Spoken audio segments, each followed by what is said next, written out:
The following episode of the Maui Chamber of Commerce's Business Matters was originally broadcast on October 3rd, 2023.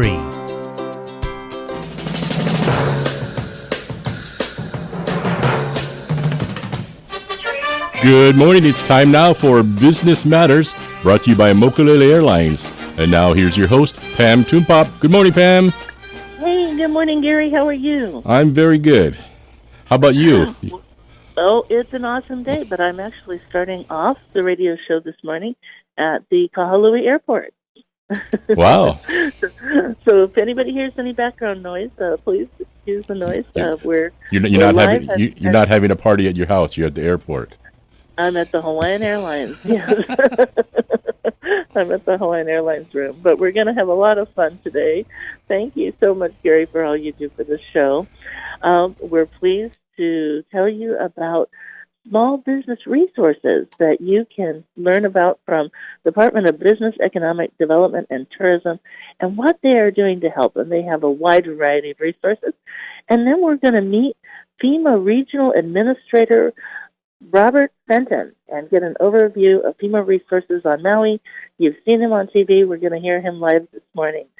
But let's start off with Mark Ritchie. He is the branch chief for Business Support Services at the Department of Business, Economic Development, and Tourism, known as DBED, D-B-E-D-T for short.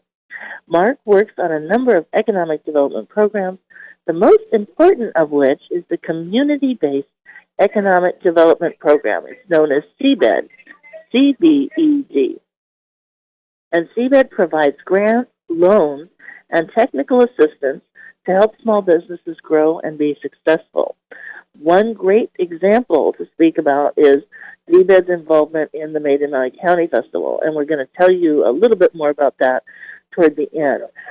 But first, we're going to have Mark come on and tell us a little bit more about their program. So, aloha, good morning, Mark. Welcome to the show.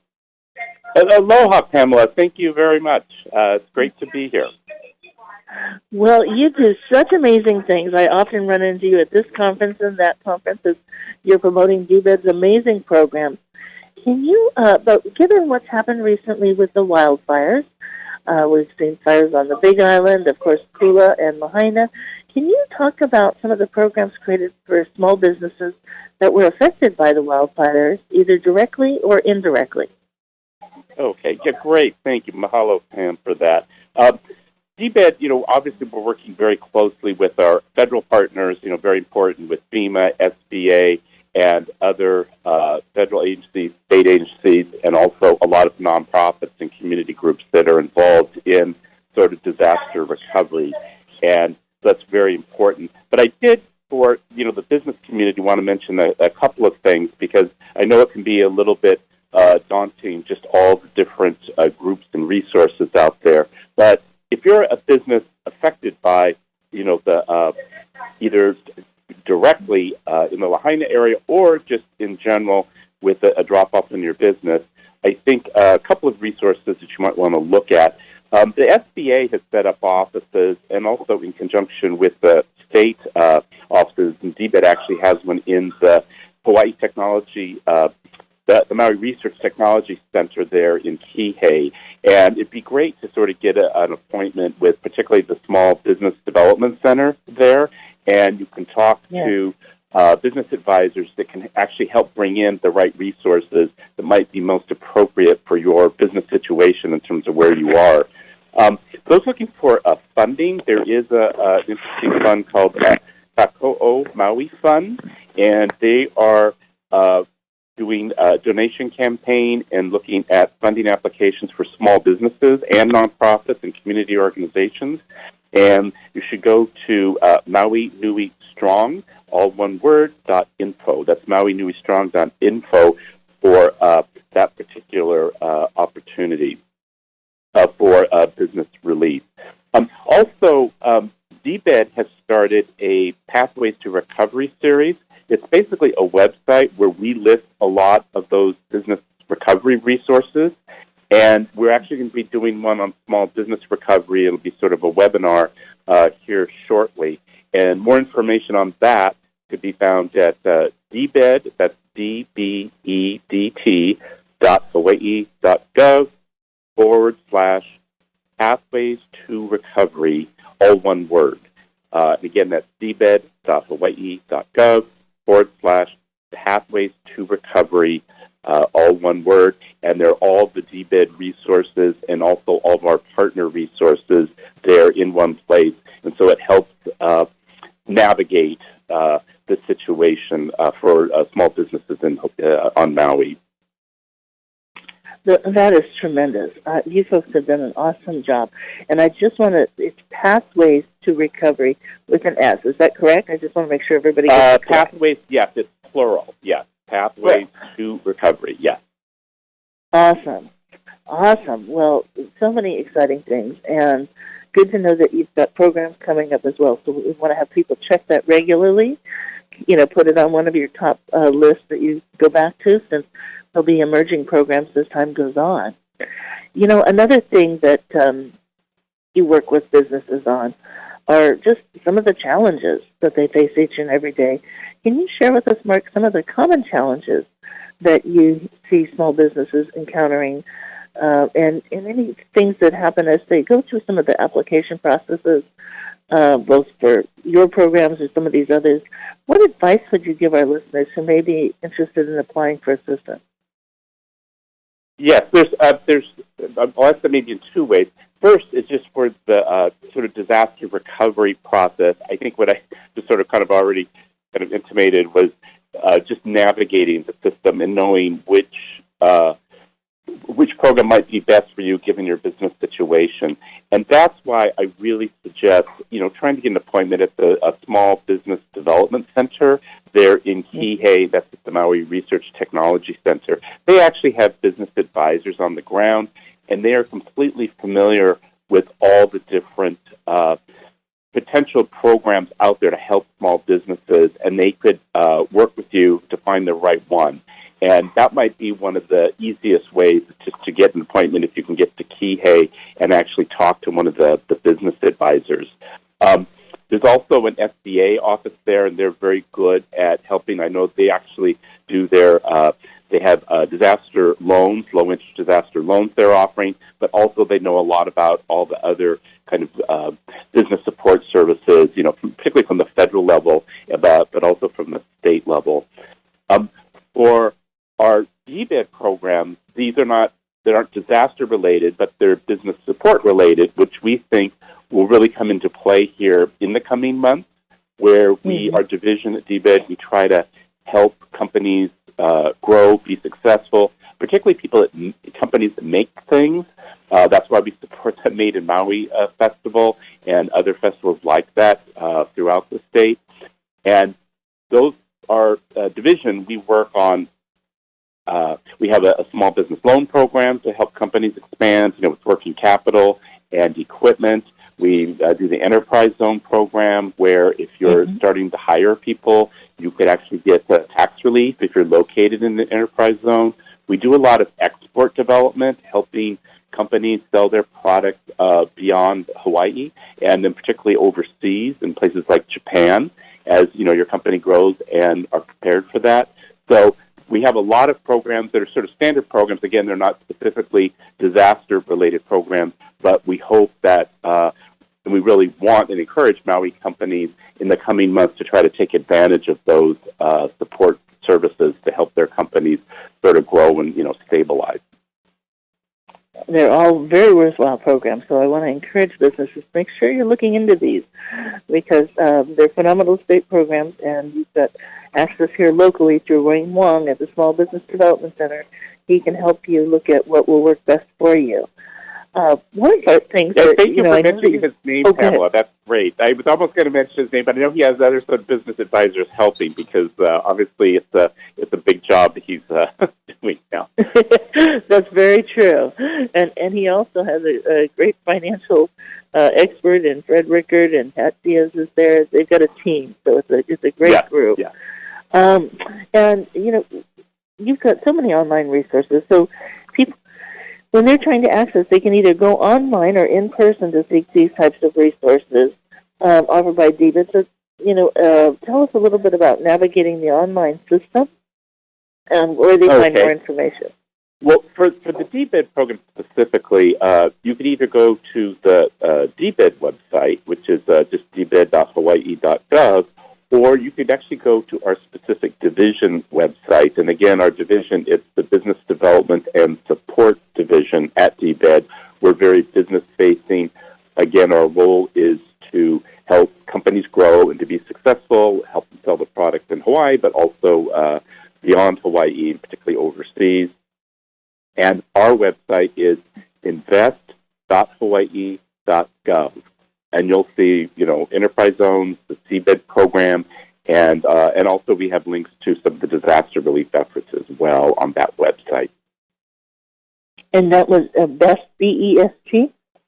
Oh, yeah, INVEST, invest.hawaii.gov. That's fantastic.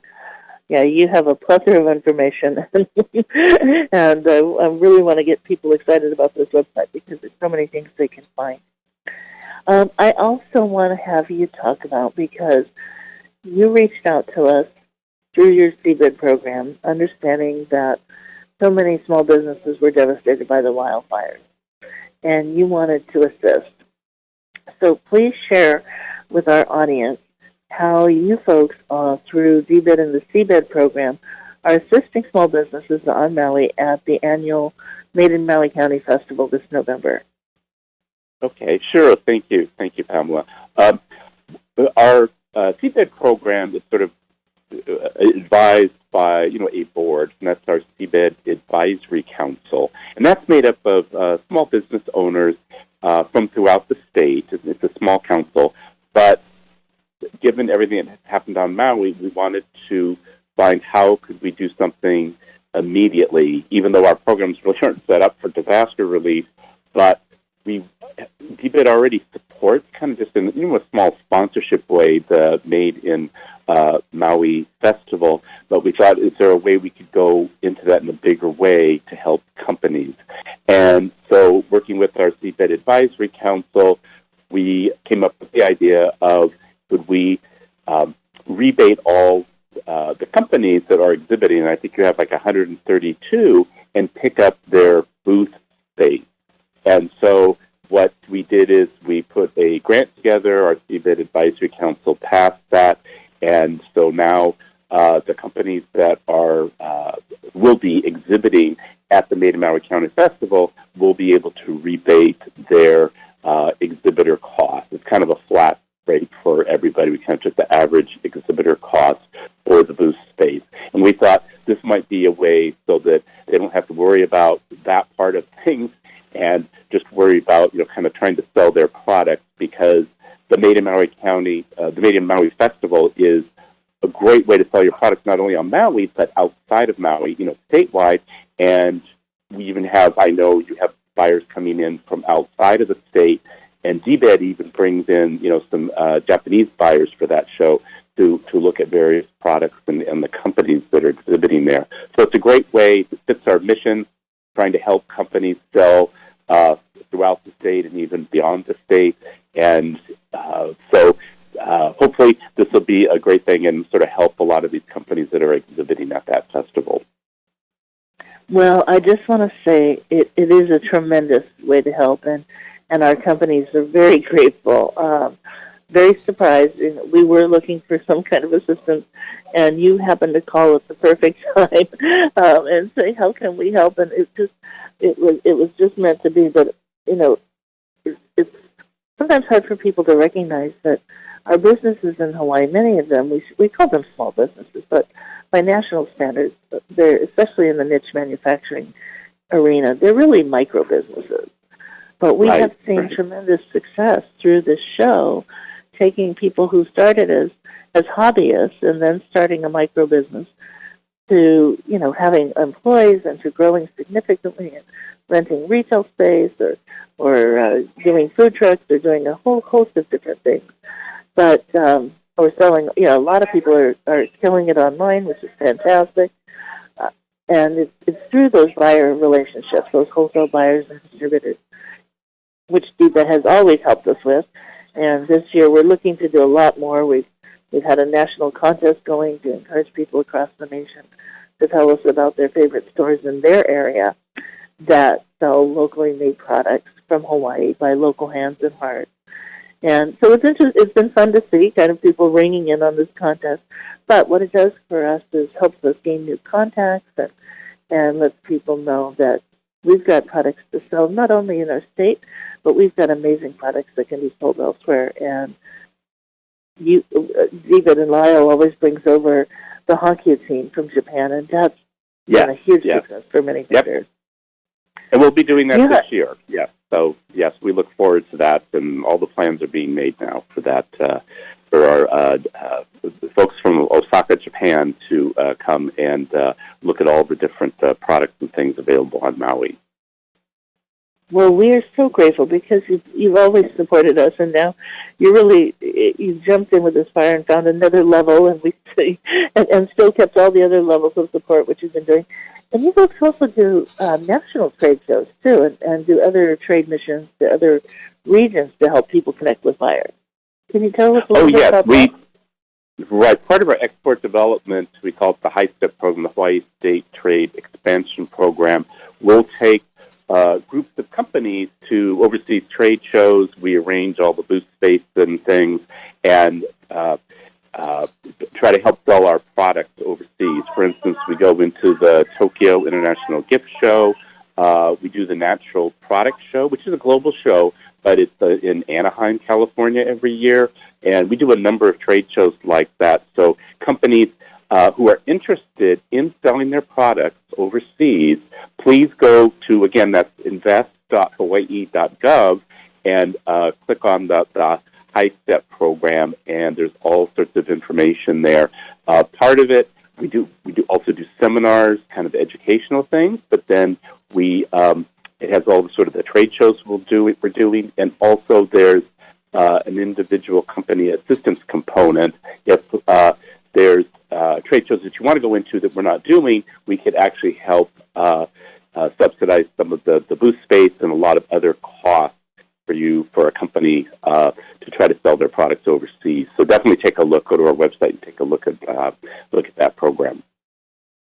Yeah, I just think that for any business, as you're hearing Mark describe these programs, I'm sure you're sort of surprised to hear all the breadth of the ways that they can help. And so just keep DBED on your radar as a resource. Keep that dbed.hawaii.gov on your radar as a resource, because as you're growing, as you're looking to hire, as you're looking at new marketing avenues, they're also, very actively involved in the branding of Made in Hawaii. And, there's so many different ways that they can help you connect with statewide resources. And when you go to these trade shows, as you said, I've gone to one, which was the Tokyo International Gift Show. It's a huge show, very unaffordable for a small business to go. But they create a phenomenal Hawaii pavilion where businesses from across the state take a fraction of that, but under the Hawaii brand, and it gets a lot of attraction. And also they provide programs to teach you how to prepare to do, especially if you don't speak the language, if you don't speak Japanese, not only about the language, but also the culture and how to prepare for a show like that that's very different than, say, doing the show in Anaheim or in the U.S. So just a wealth of programs to take advantage of. Yes, and thank you for mentioning the educational component, because we do want companies to be prepared and kind of to put the work in on the front end, just so that they don't get a little bit in over their heads, because it does take resources and sort of a lot of commitment to really get into a foreign market successfully. So we want to make sure that we're really working with you in advance before you even go into your first trade show. And we have a lot of webinars, and now we are sort of going back to kind of in-person seminars where a company can learn all about all aspects of exporting and things that they need to think about and to sort of put in their business plan. Yeah, it really, the level of support that you provide is phenomenal, really phenomenal, and I'm grateful for the experiences I've had, and I know that being there, talking to all of the vendors. Everybody's so appreciative. But like Tokyo, one of the things they told us very early on, it's a multi-year commitment because you need time to build trust. And so, so you want a company when they're ready to be able to go to a show, and there are some costs that you're still going to need to help pay for, but it's nice to have the subsidies that help. But you're still going to have to be ready to go to Tokyo multiple years in a row to build that credibility, and they teach you about all that, which is amazing. Mark, is there anything else that you want to share with us this morning about DBED or CBED or programs? No, just keep, as you say, just keep DBED on your mind, particularly as we get into maybe less disaster relief and then just kind of the business recovery, because this is going to take a while. You may be a business in Wailuku or Kahului, but just having a drop-off in business. Really keep DBED in mind because our regular programs, not disaster relief programs, we want to make sure that Maui companies are still taking advantage of all those. And, give us a call if we can help with anything, or go to our website. Again, it's invest.hawaii.gov. And lastly, I just want to thank you, Pamela, for being such a resource on Maui. It's obviously a horrible time, but the fact that Maui has you and all the work you're doing, just thank you so much for everything that you put into this, and just a great resource partner, and you make this kind of very easy for DBED to try to provide relief on Maui. Oh, well, I just want to say thank you. Thank you for the very kind words, and also thank you for your tremendous partnership and for rushing. I know you rushed it to get to it so we could get it to people in time. And in situations like this, that means the world to them and to us. So thank you so much for being a great partner as well and for all you do. Okay, great. And to a great Made in Maui festival.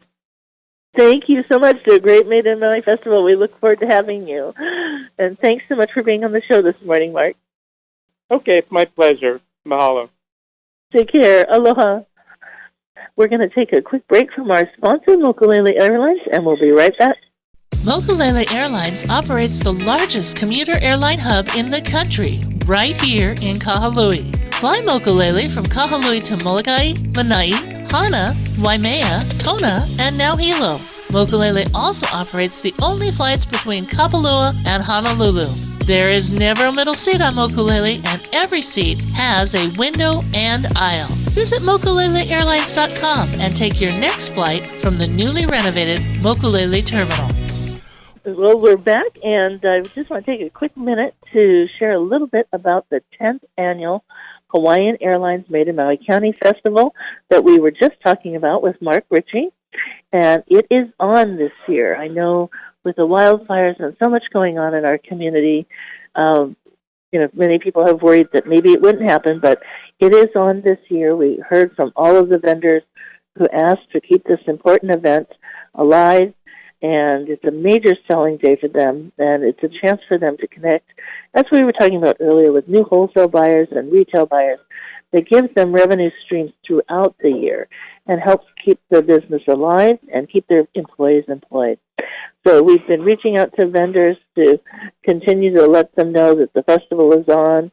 This will be the 10th annual Hawaiian Airlines Made in Maui County Festival. We will be sharing our vendor list with you soon. But for sneak peeks, go on the festival website and the festival Facebook page and Instagram page, and you're going to see some of the goodies popping up for the 2023 vendors. And you can go to madeinmauicountyfestival.com for more details. If you are a wholesale buyer or distributor, we really encourage you to register to come to the festival this year or to receive the program booklet if you're far away and can't attend. So register to get that, because this is one of the ways that you can best help Maui companies is go on, learn about these companies, bring their products in your retail store or location, and help sell amazing products made by local hands and hearts. Again, 10th Annual Hawaiian Airlines Made in Maui County Festival. It will be held again at the Maui Arts and Cultural Center this November on the 3rd and 4th. So we really hope to see you there. It is now my pleasure to... Gary, do we have Robert Fenton on? Yes, we do. Oh, awesome. Well, let me introduce him. Robert Fenton currently serves as the Regional Administrator for FEMA, Region 9, with nearly 50 million people in his area of responsibility across the West Coast and Pacific. One of the nation's most experienced and effective emergency management leaders, Robert Fenton has twice served as acting administrator of FEMA and led multiple challenging prevention, response, and recovery operations throughout his long and distinguished career, including natural disasters, disease outbreaks, and complex humanitarian operations. President Biden has appointed Bob Fenton as the Chief Federal Response Coordinator for Maui to oversee the long-term coordinated federal recovery as Hawaii rebuilds. So aloha and good morning, Bob. How are you this morning? Doing great. Aloha, and thank you for having me on your show today. Thank you. Well, you have been front and center, and we are so grateful that you are on our team with this disaster. There's so much going on day to day, but can you give us a brief and kind of quick overview of FEMA in Hawaii, the mission and the objective, and how that mission and objective is going to serve us well related to the Maui wildfires? Be glad to. Well, first of all, I would just say I'm proud to lead a really great group of civil servants that are here from all over the federal government, including the Department of Defense and FEMA, to help the citizens of Maui recover from these fires. Our focus, has been early on to focus on not only the Lahaina area but the upcountry area, and to early on be able to support the police department and the first responders with resources needed in order to do search and rescue in those areas, or identification of individuals and unaccounted for individuals, and a significant effort there. Our effort is now moved toward looking for hazards in the area and to remove those hazards, and EPA is carrying on that mission right now. The Corps of Engineers is about to start debris removal. My biggest ask is that everyone fill out a right of entry, and that way the Corps will be able to remove debris from your property. And then lastly, this helps with being able to get people back into the area to see their damaged homes. And the county's doing a great job of doing those revisits to those areas and opening those areas up. The second area that we're focused on is everyone that was impacted by that event. And you should really apply to FEMA for assistance at 1-800-621-3362. Right now, most of the people that have applied that have either been displaced from their home because it's maybe can't get to it because it's in the impacted area, or it was destroyed from the fire or significantly damaged from the fire, are eligible for assistance from FEMA, both for repair replacement. If you're an owner, if you're a renter or owner, you can get rental assistance, or reimbursement for personal effects lost in the fire that are critical effects that you need, including things like medical bills, including things like funeral costs, other things like clothes and other necessary items. But start with applying. Most of the people that we're helping right now, we've temporarily put up into the hotels in Lahaina by providing the funding to support that. The Red Cross is managing in an agreement with the state. And then we are also looking to eventually move people to apartments, so move them on to a better form of housing, from hotels to apartments, so they'd have a kitchen, so they have a little bit more space, laundry, those kind of necessary things. As then long-term, we focus with the community on the rebuilding of Lahaina and what ultimately the community decides what the future is and how we can support that with rebuilding the infrastructure and other parts of that we can assist with putting mitigation and build resiliency.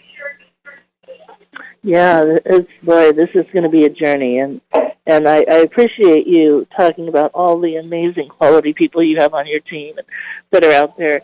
I will say this, of everybody I have spoken to from FEMA, I have been so impressed. They're on it. When they say they're going to get back to you, they get back to you. They get back to you right away, or they let you know if they need to connect you to somebody else. It's really been a tremendous resource. You know, I know one of the things that you do very well is also FEMA's out there and the Red Cross is out there, but you're working with the Red Cross. And I know that you folks partner to help get people in hotels.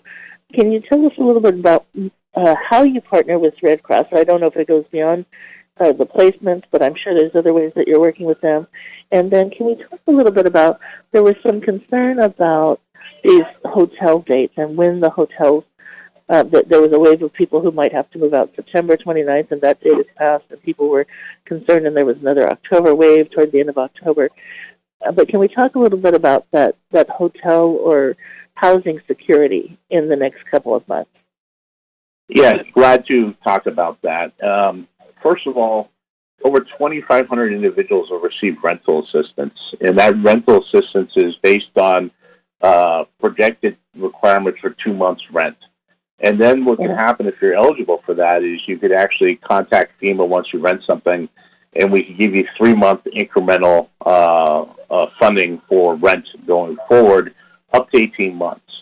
So if you receive rental assistance, you're one of the 2,500 people, whether you're in the hotels or not, go use that rental assistance and go ahead and rent something. If you need help, we're actually working with not only the Red Cross, but many other different non-governmental organizations, private nonprofits, to help in providing additional support, whether that be working with property management companies, or whether that's providing first and last month's rent, or maybe furniture to help you move in.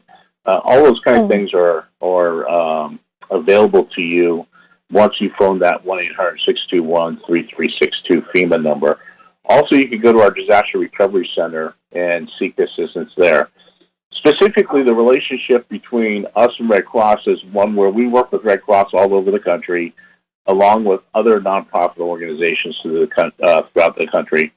But Red Cross early on went ahead and worked an agreement out with the state where they would provide temporary sheltering in hotels, provided that FEMA would fund the cost for that through the state. And so this is a program that we have all over the country. What this allows us to do is move people out of congregate sheltering. If you remember early on, everyone in the different gyms and the different open areas all sheltering together. And what we want to do is continue to provide individuals better, suitable housing to meet their unique individual needs. And so the step to quickly move everyone out, and the availability of hotels was there. And so what we did is enter into this agreement with the state and Red Cross to quickly move everyone to hotels. Our application period for the FEMA Individual Assistance Program is 60 days from the date of the declaration. So that goes to October 8th, so that's the date that you're hearing. And and the state has put a request in to extend that 30 days, and we will answer that here shortly. But in the interim, everyone should apply.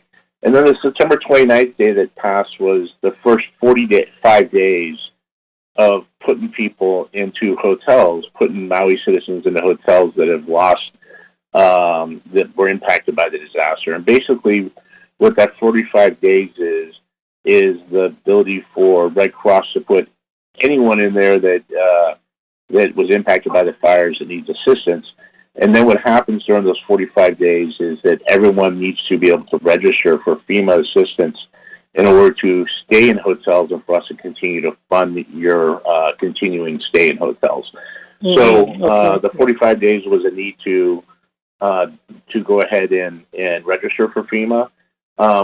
There, obviously, when you do this, there's individuals that maybe have not registered for FEMA. There's also individuals that maybe were undocumented citizens that are not eligible for FEMA's program. In that case, Red Cross was going to support those from, like, let's say, COFA countries, or support those that were undocumented. They were going to support that through their donations and working with the state. There was also some individuals that were able to go back to their homes that were in the hotels, and we urged them to go back to their hotels. That's what the 45 days is. We have almost just a little bit under 3,000 families still staying in the hotels. We'll continue to support them, but what we want to do is get them to move to better housing. We want to get them to move to apartments, to houses, and we want to be able to provide the funding to do that through the rental assistance. And in some cases, we may actually directly rent places for them. That's phenomenal, really phenomenal. I had heard in some cases, and I think this is it's really important that you're on today, and I'm so glad to have you on and talk about the 621-3362. We want to get everybody on this number because we heard that in some cases maybe it was also a language barrier or people who didn't feel comfortable maybe asking for an interpreter, but FEMA has interpreters, so does the SBA. But what were some of the challenges that kind of manifested along the way that have hindered people in the process from getting benefits that they might otherwise get? And how can we resolve those? Or have they been resolved at this point? Yeah, I think it's education and communication. And so that if you ever have a question, go to one of our recovery centers. We have 3 of those, and the one near Lahaina is at the community center there at the gym. But go to one of those. There are a number of very helpful civil servants, not only from the federal government and FEMA, but from state, local government, and private nonprofits there that are there to provide many resources to help you recover. There are a lot of myths that are out there, and what I need to do is continue to communicate and educate people that a lot of those are untrue. For example, some of the myths are that you have to repay your FEMA grants. That's not true. These grants are direct grants to you, and are not required to have you reimburse them. We do make sure that we can't duplicate other funding. So if you have insurance, you should use insurance first. Another myth out there is that only citizens can apply to our grants. Non-citizen nationals and qualified non-citizens can also apply. And also, if you have a child born here in the United States, you could apply underneath that child's name for assistance for your household. Nice. There's another myth that renters can't apply. That's untrue. FEMA grants are not just for homeowners, but they're also for renters. As I said, a number of individuals that are renters receive rental assistance, and also costs are funding for personal property loss. And then there's another myth out there that FEMA eligibility depends on your household income. It does not. So everyone should apply regardless of whatever financial situation you're in, whether you're a renter or owner. And your government benefits will not be cut. That's another myth, that if you take FEMA assistance, your government benefits will be cut, and that's not true. These are here to assist you, and it doesn't affect benefits of other programs such as Social Security. And it's not considered taxable income by the IRS. That's another myth out there, that it's going to be taxed, and that's not true. So what we try to do is continue to communicate that everyone should apply for assistance from FEMA. Not only is there assistance from FEMA, but we will connect you with other organizations like SBA, especially if you're a business, or even even if you're an individual that is an owner that may need a home loan. You could apply to SBA through FEMA. You could also be connected through nonprofits and non-government organizations to help you, in your situation. For those especially may not be eligible for certain funds from FEMA, we could refer you to other organizations that may be able to help you out. Yeah, the programs are very wide, and the message we really tried to share, and I thought it was very clear in the beginning. Unfortunately, till a lot of stuff started popping up on social media, was the bottom line was FEMA first. Go to FEMA first. You connect with FEMA, and FEMA has grants available. They're there to help you. They're there to register you and connect you with the disaster to help you get as much assistance as possible, and then help connect you to the SBA, and then move through the channels and the different areas available to you. I'm really glad that you're here this morning to debunk some of these myths, because I know things have been popping up in social media and people have been sharing different things. And that's really unfortunate, because this is a disaster of great proportions, and we need people to get all the help that they can get. So I hope everybody listening today shares the messages that Robert has shared with you, which is we need to get the right information out, because we don't want people to miss an opportunity to take advantage of the programs available. And we want everybody to maximize the grants and the loans if needed to help them get back on their feet. This is critically important to keep Lahaina and keep our families here and help people get the services they need. Robert, what is your assessment of kind of with everybody who's registered with FEMA or the Red Cross? How are we doing in terms of connecting assistance with the number of people who've been impacted? Yeah, we are doing really good. We've had we've provided over $28.6 million to over 6,000 households to date, and we have about 15,000 people that have applied for assistance. So people are applying. We are providing funding. In addition to that, providing funding through a number of different organizations, the SBA, the private nonprofits, the Red Cross organizations are out there. In addition to philanthropy, is providing much needed funding to help individuals during these difficult times. Also, in addition to that, we're providing funding out there for the damage to public infrastructure. One of the things we're doing right now is putting up a temporary school. I was there at the event for that last week with the governor down below the airport there for the King Kamehameha School. And then eventually we will provide funding at 90%, 10% to all damage to government owned infrastructure. So the school, the port, some of the damages to other public buildings, we will help rebuild Lahaina, and looking forward to as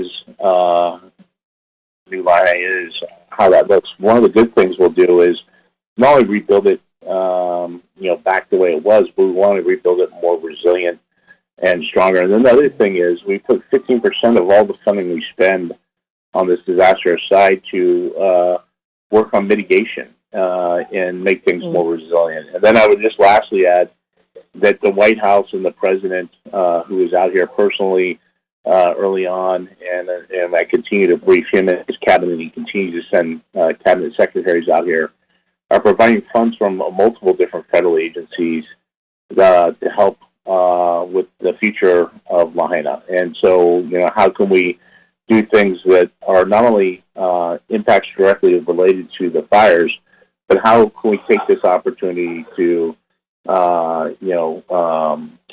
whether it's hardened infrastructure, build resiliency, work on systemic issues like, for example, water on the west side, and how do we help build that infrastructure to offset some of those systemic issues. So we're working across all different levels of government to help everyone affected by this event, and really want to be there for the long term with Maui to help rebuild.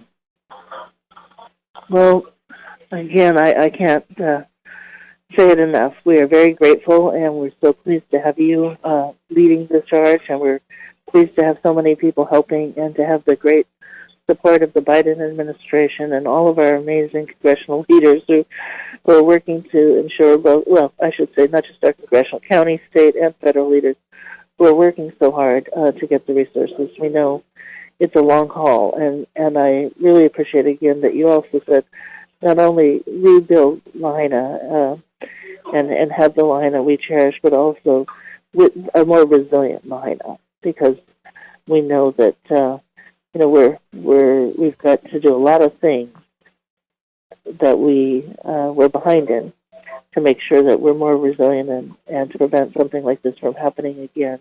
So we know it's a lot of work, and we appreciate all you're doing. I'm going to do a quick time check here. Just a second, Bob. We've got a few more minutes. I wanted to talk a little bit about, given, one of the biggest things we hear at the Chamber of Commerce and we've been working on, and there's so many different options for temporary housing. I mean, we've got so many people on island and businesses locally who can help with temporary options, but there's also the question about getting back to building our long-term housing and how long that takes. And one of our concerns is for our community, understanding that many people are filing their insurance claims and things. But before they're ready to rebuild, there's going to be some time where we've got to do the land remediation. Can you talk to us a little bit about what does that look like? I don't know if you can give us more specifics on timing, but kind of how we move from the processes you mentioned with where the EPA is at, and then of course we've got to take care of all the debris, and how do we work through going from that process into starting as we move people into temporary housing and temporary solutions. We keep talking about 12 to 18 months. Kind of what does that tail end of the 12 to 18 months look like, and how do we move in then to long-term housing? Yeah, so EPA right now is focused on the hazardous material removal from each parcel and each damaged or destroyed home in the Lahaina area, and is in the process of doing that. They've already gone through over 1,000 parcels, and they're making pretty quick progress in how they're going through that. I think they'll take a little bit longer as they get to some of the commercial parcels. They've already completed the upcountry area. Some of the difficulties they've run into has been some of the solar power walls, the power batteries, and those are very hazardous. And so how they take care of those in care. I think one thing everyone should know is that as they remove those hazards, the typical hazards you would see in a home, maybe oils, maybe asbestos, maybe lead from paint, all those kind of things. As they remove that, they are putting that in containers and will ship all that off island. So there's no long-term threat to landfill or anything here in Maui. As they're doing that, the Corps of Engineers is getting ready to start removing the debris. In order to do that, we need to first have everyone fill out a right of entry. And you could go on to the Maui Recovers, that's plural, Maui recovers.org website, and you can get information there about the debris removal at the Corps of Engineers, and even information on EPA's hazardous material removal program. Right now, before the Corps goes ahead and starts, we are having safety assessments conducted, and they're red tagging, yellow tagging, green tag different parcels. They will be done with that tomorrow. And then what will happen is all those properties then that are safe to assess, where the hazards have been removed, can be re-entered. And the Maui County, as I said earlier, is doing the escort and the re-entry and opening residential zones, and that's posted on that same website, on the MauiRecovers.org website. Once the Corps starts the debris removal, they will remove all the debris off of the property. They will recycle the metal and the concrete, and then the metals will be shipped off island to a place that receives metals. The concrete will be recycled and reused for roads, and then the ash will be carried into a special liner that is wrapped and put into the truck to be temporarily staged for a onward potential disposition, and that will either be an especially built line site here on Maui or potentially off island. So we're looking at those options right now. The key is to remove the ash debris right now, and then what they do is they test each site so that a property owner will have those test results back to know that it's safe to move back there. Also, on that right of entry form, it gives you information that if you don't want them to take something, you could draw that out on the map there. Also, this is free to residents. The only time that you would provide any thing is if you do have insurance that specifically calls out debris removal, then that line item for debris removal is the cost they would charge you. But if you don't have a line item, there is no cost. And if you don't have insurance, there is no cost. It's only because we can't duplicate insurance that would specifically be called out. I would say that my experience in, unfortunately, responding to fires is that line item is typically not enough, and the costs will be significantly more than that. So you won't have to pay any more, just that line item. So my recommendation to everyone is sign that right of entry so we can start the private property debris removal. Thank you so much, Bob. So we're going to have everybody go sign that right of entry at mauirecovery.org. I want to thank Robert Fenton for joining us. It goes quick, and that's all the time we have. But thank you so much for joining us for Business Matters. Please tune in again next Tuesday. And we just want to send blessings and best wishes for a beautiful Maui day and week. Aloha.